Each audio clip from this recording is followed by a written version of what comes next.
Student welcome back to my channel Akash lecture. Student आज की इस वीडियो में आप लोगों को बताने वाला हूं कि केमिस्ट्री में पास होने का ट्रिक। मेरे प्यारों अगर आप केमिस्ट्री का पेपर देने गए हो और केमिस्ट्री के पेपर में अगर आप लोगों को कुछ नहीं आ रहा है तो केमिस्ट्री के पेपर में आप कैसे पास हो गए मेरे प्यारों, बिना पढ़े बिना याद किए केवल व केवल ट्रिक से मैं आप लोगों को बताने वाला हूं। और 100% गारंटी है टीचर खुश होकर पूरा का पूरा नंबर देगा, एक नंबर आप लोगों के एग्जामिनर काट नहीं सकता है और कभी जिंदगी में आप फेल नहीं होगे, इस बात का दावा करता हूं मेरे प्यारों। मैं कुछ भी याद करने के लिए नहीं बोलूंगा कि आप इतना क्वेश्चन याद कर लो, चाहे ये परिभाषा याद कर लो, कुछ भी नहीं मेरे प्यारे बच्चों।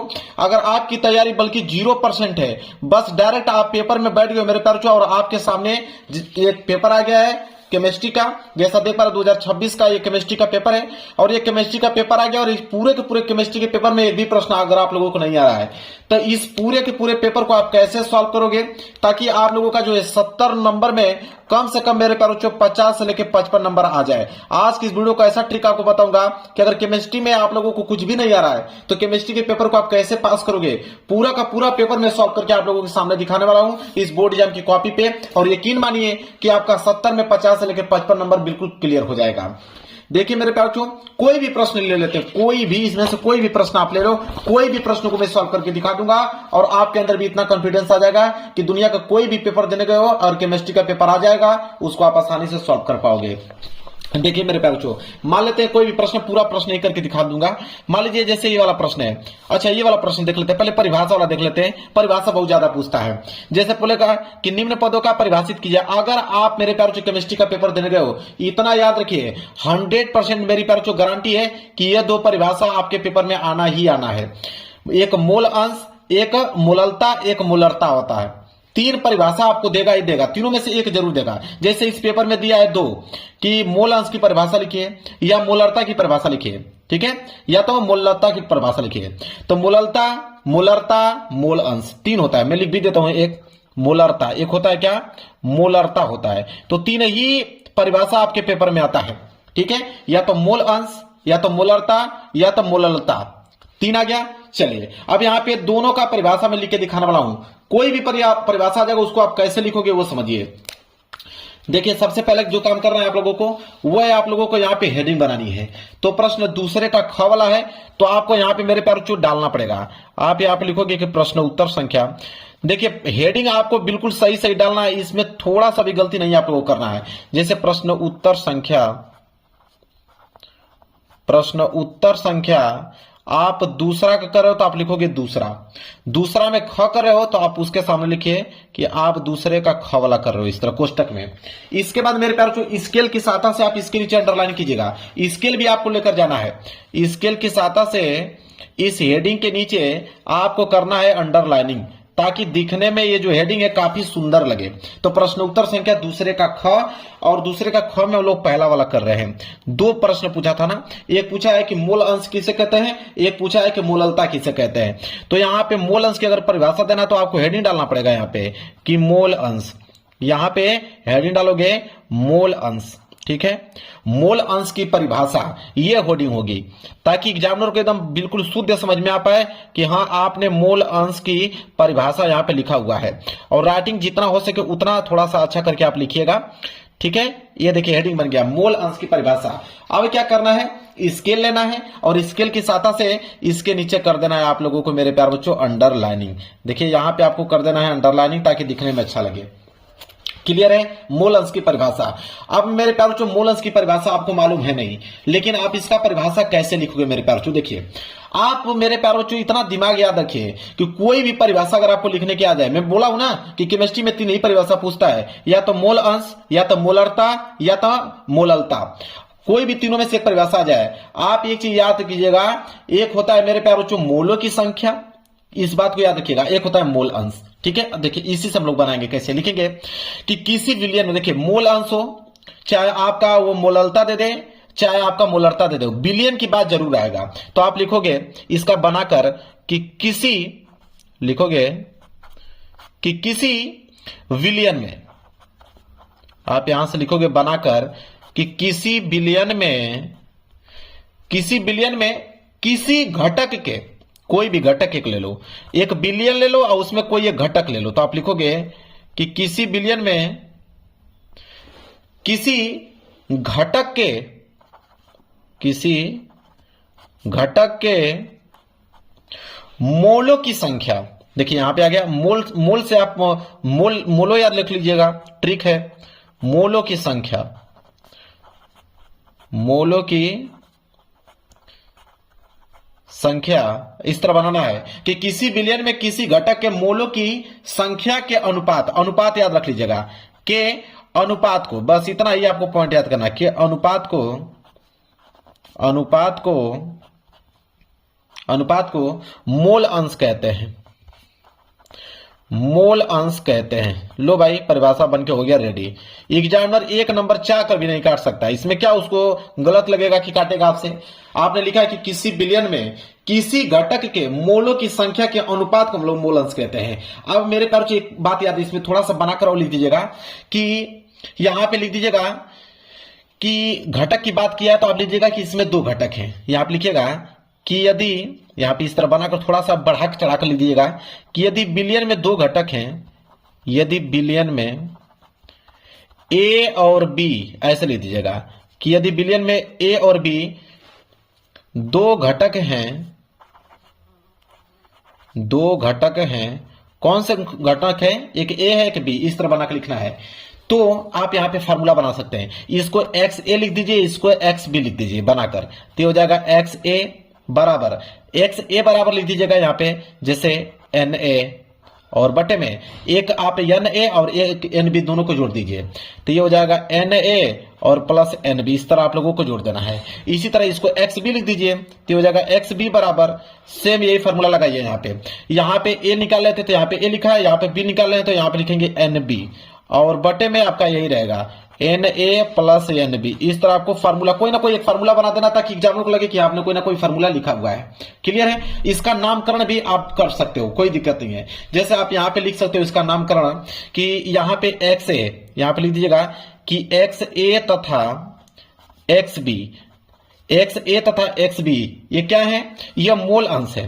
यहां पे लीजिएगा मोल अंश है, ताकि एग्जामिनर को मालूम चल पाए कि हाँ आपने इसका नामकरण किया, मतलब आप जानकार हो।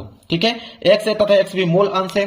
इसके बाद बचा क्या आपका एन ए बचा और यहाँ पे एन बी बचा, तो इसको आप लिख दीजिएगा यहाँ पे कि एन ए तथा एन बी, एन ए तथा एन बी ए मोल है, लिखिएगा ए मोल है, ऐसे लिख दीजिएगा। इसके बाद बचा क्या, यहाँ पे एन ए और प्लस एन बी, ये जो है कुल मोल है, यहां पे लीजिएगा कुल मोल, मतलब योग किया हुआ है, मतलब टोटल है, तो ये कुल मोल है। बस लो भाई, अब इसको बढ़ा चढ़ाकर आपने इतना अच्छे से एक पेज में लिख दिया कि एग्जामिनर प्रभावित होकर पूरा का पूरा नंबर आप लोगों को मेरे प्यारों दे देगा। और ये जो आप फार्मूला लिखे हैं इसको थोड़ा कोष्टक में आप पैक कर दो, इसको थोड़ा कोष्टक में पैक कर दोगे ना तो एग्जामिनर और प्रभावित हो जाएगा आप लोगों से। ठीक है, गलत ही फार्मूला आप लिख दो, कोई दिक्कत नहीं है, गलत ही फार्मूला आप लिखो, लेकिन उसको सजा कर लिखो, उसको कोष्टक वगैरह में पैक कर दो, ताकि एग्जामिनर को लगे कि हाँ बिल्कुल आपने एकदम बिल्कुल फार्मूला जो है आपने सही लिखा है मेरे प्यारों। जो ऐसे कोष्टक में उसको पैक कर दो। जो मैं तरीका आपको बता रहा हूं इसको अगर आपने याद कर लिया, एग्जामिनर एक नंबर काट नहीं सकता। लो भाई, मोल अंश की परिभाषा मैंने बना दिया। इसी तरह मेरे प्यारों आपसे पूछा क्या है मोललता का ना, तो सेम परिभाषा यही आप लोगों को इंक्लूड कर देना है कि किसी विलयन में किसी घटक के मोलों की संख्या के अनुपात को हम लोग क्या कहते हैं, मोललता कहते हैं। क्लियर है, इस तरह परिभाषा आप लोगों को बनाना है, बाकी सेम चीजें ऐसे आप लोगों को छाप देना है। क्लियर है बनाकर। चलिए और प्रश्न हम लोग देख लेते हैं।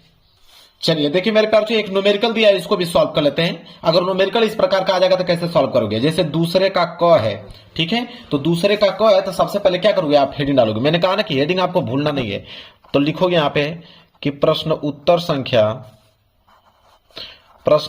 संख्या दूसरे का क, तो लिखोगे प्रश्न उत्तर संख्या दूसरे का क है तो आप डालोगे दूसरे का क, और स्केल की सहायता से इसके नीचे कर दोगे आप अंडरलाइनिंग। ठीक है, अब मेरे प्यारों से देखिए क्वेश्चन को पढ़िए क्या है। कह रहा है कि 30 ग्राम एथिलीन ग्लाइकॉल C2H6O2 को अगर 450 ग्राम जल में मिलाया गया है तो निम्नलिखित की गणना कीजिए। कौन कौन सा, पहला बताना है कि विलयन के हिमांक में अवनमन क्या होगा, दूसरा बताना है कि विलयन का हिमांक क्या होगा। दो प्रश्नों का उत्तर देना है। तो देखिए सबसे पहले करोगे क्या, जो पहला काम है, अगर इस तरह का न्यूमेरिकल आ जाए तो कौन सा दिमाग आप लगाओगे, सबसे पहले तो हेडिंग आप डालोगे कि दिया है, उसका फॉर्मेट याद कर लो। कि किसी भी क्वेश्चन का फॉर्मेट क्या होता है लिखने का, तो सबसे पहले लिखोगे दिया है। क्या दिया है मेरे प्यारे बच्चों? अब देखिए यहां पे बोला है कि 30 ग्राम एथिलीन ग्लाइकोल को जल में मिलाया जाता है। अब यहां पे एक बॉक्स बना लीजिए, इससे एग्जामिनर बिल्कुल प्रभावित हो जाएगा मेरे प्यारे बच्चों। अगर यहां पे एक बॉक्स बना ले तो मान लीजिए यह पात्र है, यहां बना लोगे तो उसको लगेगा कि आप इसके बारे में बहुत कुछ जानते हो, तब आपने फिगर बनाया है। यहां पे लीजिएगा, यह क्या हो गया? पात्र हो गया। ठीक है, पात्र मतलब बर्तन हो गया, पात्र हो गया। अब इस पात्र में मेरे प्यारे बच्चों अगर हम किसी चीज को मिलाते हैं, ठीक है, इस बात को आप नोट कर लीजिए, अगर हम किसी चीज को मिलाएंगे तो उसे हम बोलते हैं विलेय। मिलाने वाले चीज को हम क्या बोलते हैं? विलेय बोलते हैं मेरे प्यारे बच्चों। ठीक है, और जिसमें मिलाया जाता है उसको हम बोलते हैं विलायक। तब जाके अगर विलायक में अगर हम विलेय को मिला दे तो मिश्रण तैयार हो जाता है। इस बात को आपकी भी जानकारी, इस तो थोड़ा चित्र बना दीजिएगा। अब यहां पे बोला है कि 30 ग्राम एथिलीन ग्लाइकोल को इतना ग्राम जल में मिलाया जाता है, तो 450 ग्राम जल में मिलाया जाता है, तो यहां विलायक जो होगा हो जाएगा 450 ग्राम। यहां पे डाल दीजिएगा जल, ताकि एग्जामिनर को अच्छे से मालूम चल पाए। हाँ, आपने बिल्कुल सही से लिखा है। विलेय की अगर हम बात करें तो विलेय कितना मिलाया जा रहा था? 30 ग्राम विलेय मिलाया जा था। क्या नाम था उसका मेरे प्यारे बच्चों? Ethylene glycol. तो उसका सूत्र लिख दीजिए C2H6O2, इस तरह लिख दीजिए। देखिए इतना पेज आपको यहां तक भर गया। अब क्या लिखोगे? इन्हीं चीजों को आप लिखना है। दिया है, लिखोगे कि विलेय का दिया हुआ भार, विलेय का दिया हुआ भार कितना है? 30 ग्राम। यही विलेय तो है, तो आप लिखोगे कि विलेय का दिया हुआ भार। देखिए क्वेश्चन में से ही आप बना बना कर लिख दोगे, एग्जामिनर को बिल्कुल कंफ्यूज हो जाएगा एग्जामिनर। तो विलेय का भार, ठीक है, विलेय का भार जो दिया हुआ है मेरे प्यारे बच्चों वो दिया है 30 ग्राम। यहां पे लिखिए 30 ग्राम। एक लाइन आपका कंप्लीट हो गया। बिल्कुल इसी तरह मेरे प्यारे बच्चों अगर विलेय का अगर आपने भार 30 ग्राम देख लिया, जो कि क्या है यहां पे C2H6O2, तो इस बात को नोट कीजिए कि इसका अणु भार भी निकाल लीजिए, मतलब विलेय का अणु भार। तो यहां पे लिखोगे कि विलेय का अणु भार बराबर, विलेय का अणु भार बराबर, तो विलेय का अणु भार कैसे निकलता है आप जानते हो। जैसे मान लीजिए कि कार्बन, कार्बन यहां पे कितना है? 2 है, तो आप लिखोगे 2। और कार्बन का कितना होता है परमाणु भार? 12, तो यहां पे लिखोगे 12। प्लस हाइड्रोजन कितना है? 6, तो आप लिखोगे 6। और हाइड्रोजन का कितना होता है? 1 होता है। प्लस ऑक्सीजन कितना है? 2। और ऑक्सीजन का कितना होता है? 16 होता है। ठीक है, इसी तरह हो जाएगा 12 दूनी के 24, यह हो जाएगा आपका 6, यह हो जाएगा 16 दूनी के 32, और 24 6 30, और 30 और 32 कितना हो जाएगा? 62, तो हो जाएगा 62 ग्राम आ गया, और मोल में निकल रहा है तो ग्राम प्रति मोल हो जाएगा। बात खत्म, इस तरह लिख दीजिए। अब इतना भर गया आप लोगों का। अब मेरे प्यारे बच्चों ये दिया है विलायक का भार, तो आप लिखोगे अगली लाइन कि विलायक का भार बराबर, लिखोगे विलायक का दिया हुआ भार, इस तरह लिख दीजिए, विलायक का दिया हुआ भार, दिया हुआ भार। तो विलायक का दिया हुआ भार कितना है? 450 ग्राम, तो लिखोगे 450 ग्राम, इस तरह लिख दीजिए। अब मेरे प्यारे बच्चों अपने दिमाग से इसमें एक चीज और ऐड करिए कि शुद्ध जल का हिमांक। ठीक है, यहां पे आप लिख दीजिए कि शुद्ध जल का हिमांक। क्वेश्चन को थोड़ा बढ़ाने के लिए आपको लिखना पड़ेगा शुद्ध जल का हिमांक। जो भी चीजें आपके दिमाग में चल रही है सब कुछ आप अच्छे तरीके से लिखते रहिए। शुद्ध जल का हिमांक जो होता है मेरे प्यारे बच्चों उसको हम लोग किससे डिनोट करते हैं? TF, और यहां पे नॉट से, TF नॉट से। आप कोई भी सिंबल यहां पे लिख दो, TF नॉट लिख दो, और ये यहां पे लिख दो 0 डिग्री सेल्सियस में। मेरे प्यारे बच्चों हम लोग क्या करते हैं? 273 केल्विन यहां पे जोड़ देते हैं, तो ये TF का वैल्यू हो जाएगा 273 केल्विन। बात खत्म, इस तरह बढ़ाकर लिख दो, क्या ही फर्क पड़ता है। हो गया, यहां तक समझ में आ गया। अब मेरे प्यारे बच्चों ध्यान दीजिए, पहला क्वेश्चन हमसे क्या पूछा है कि विलयन के हिमांक में अवनमन। ठीक है, तो आप यहां पे हेडिंग डालोगे, यहां पे पहला हम लोग निकालने जा रहे हैं कि विलयन के हिमांक में अवनमन, विलयन के हिमांक में अवनमन, अवनमन। ठीक है, तो विलयन के हिमांक में अवनमन को हम लोग किससे डिनोट करते हैं? आप लिख दीजिएगा डेल्टा TF, यहां पे दिया ना, तो लिख दीजिएगा डेल्टा TF बराबर, यहां पे लिख दीजिएगा KF। कोई समझ रहा थोड़ी, आप KF लिख दो, KF गुणे M लिख दीजिए। ये हो गया आप लोगों का फार्मूला तैयार। इसको आप थोड़ा ब्रैकेट में यहाँ पे पैक कर दो ताकि एग्जाम को लगे हाँ बिल्कुल आपने सही लिखा हुआ है।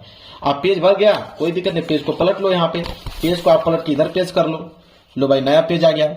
अब इस पे मेरे प्यारे आगे लिखो, यहाँ पे लिखेगा डेल्टा TF, ये तो लिखे थे ना डेल्टा TF बराबर क्या था? KF। और KF का मान लिख दीजिएगा कि यहाँ पे कि KF का मान कुछ भी लिख दीजिए कि KF का मान होता है 1.86। ठीक है।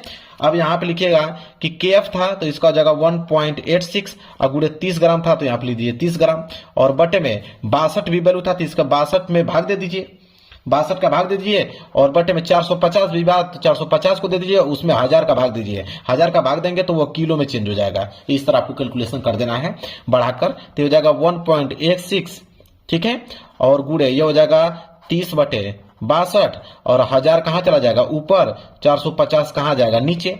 अब यहाँ 10 हटा दोगे तो यहाँ पे नीचे हो जाएगा 100। अब यहाँ पे 2 जीरो से 2 जीरो कैंसिल, 1 जीरो से यह 1 जीरो कैंसिल हो गया।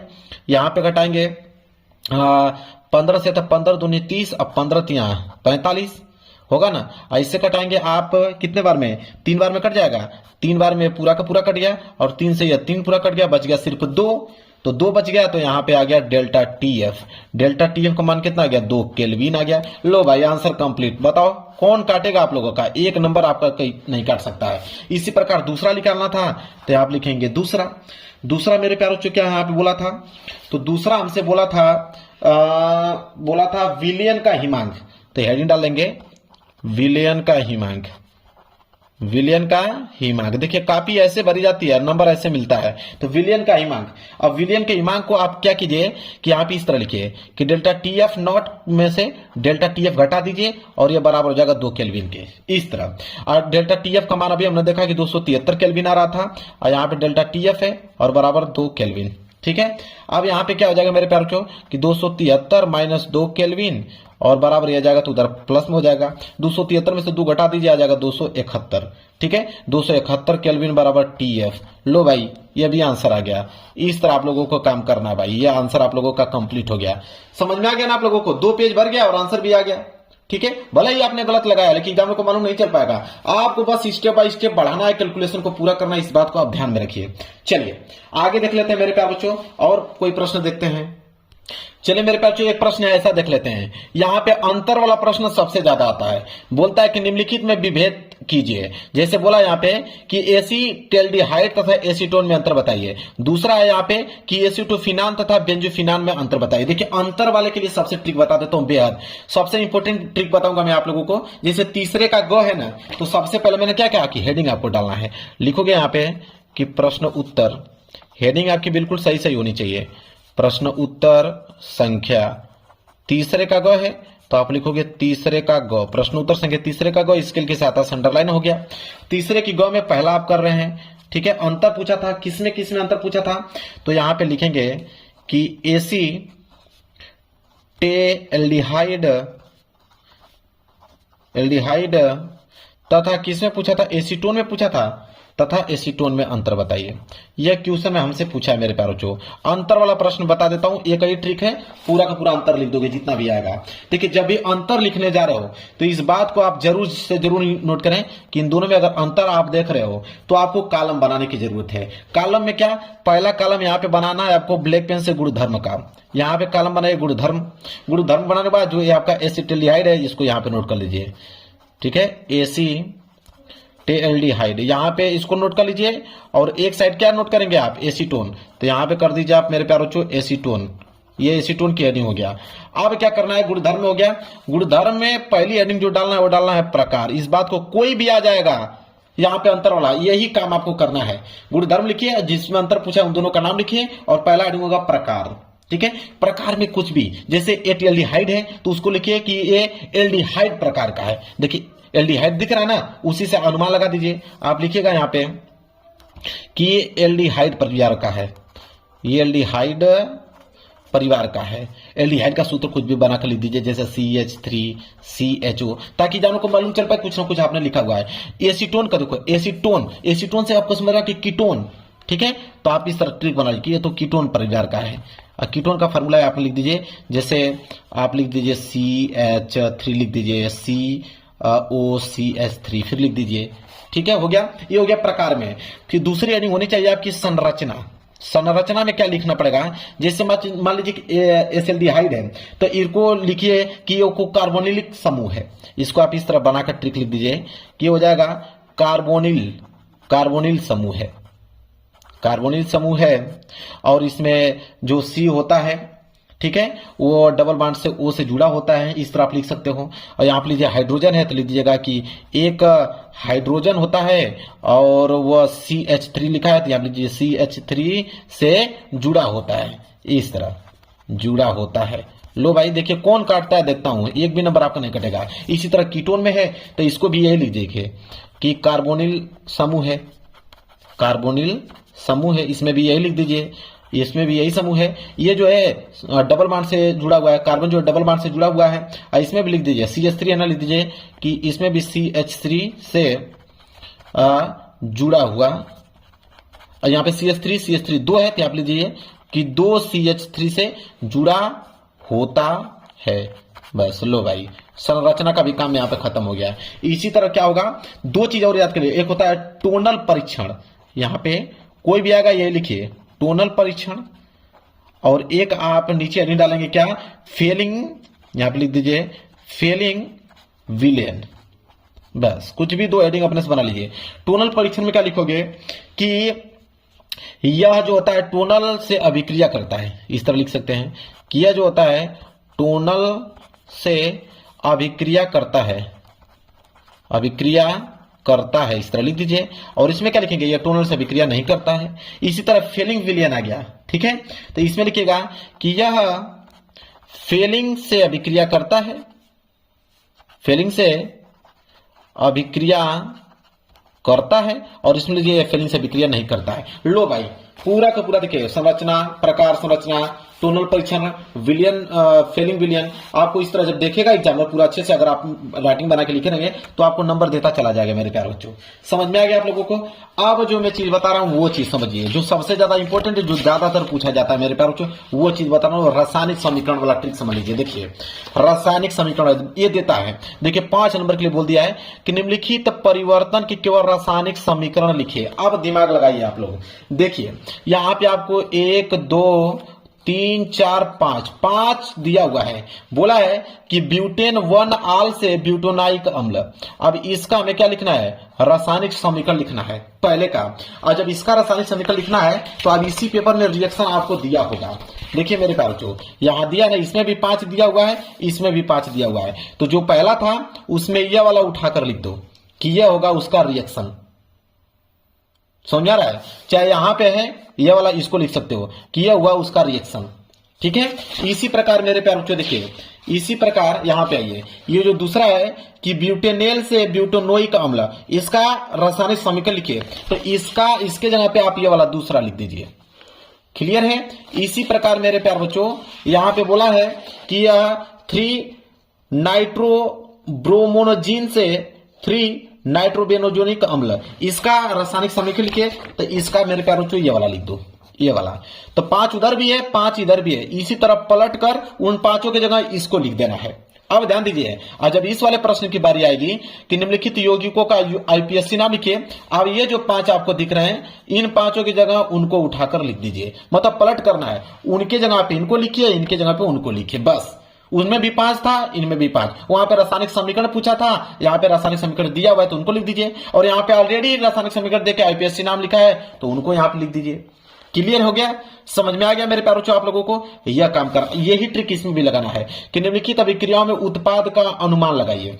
उत्पाद का अनुमान लगाना, जैसे देखिए कह रहा है कि इसको अगर इसमें जोड़ देंगे तो क्या होगा, तो इसमें क्या होगा मेरे प्यारे बच्चों, अब देखिए HBr दिया ना, तो यहाँ पे लिखेंगे HBr होगा, और अब कुछ नहीं इसमें आ जा रहा तो लिखिए प्लस, और ये जो दिया है इसको उतार दीजिए, ये जो दिया हुआ है इसको क्या करेंगे, इस तरह उतार देंगे, यहाँ पे CH3 हो जाएगा, यहाँ पे OH हो जाएगा, यहाँ पे CH3 हो जाएगा, इस तरह कर दीजिए। इसी तरह इसमें क्या होगा, तो इसमें ये वाला चीज लिख दो, मतलब पलट कर इन्हीं चारों में से आपको अदला बदली करके मेरे प्यारे बच्चों किसी न किसी तरह कन्वर्ट करना है।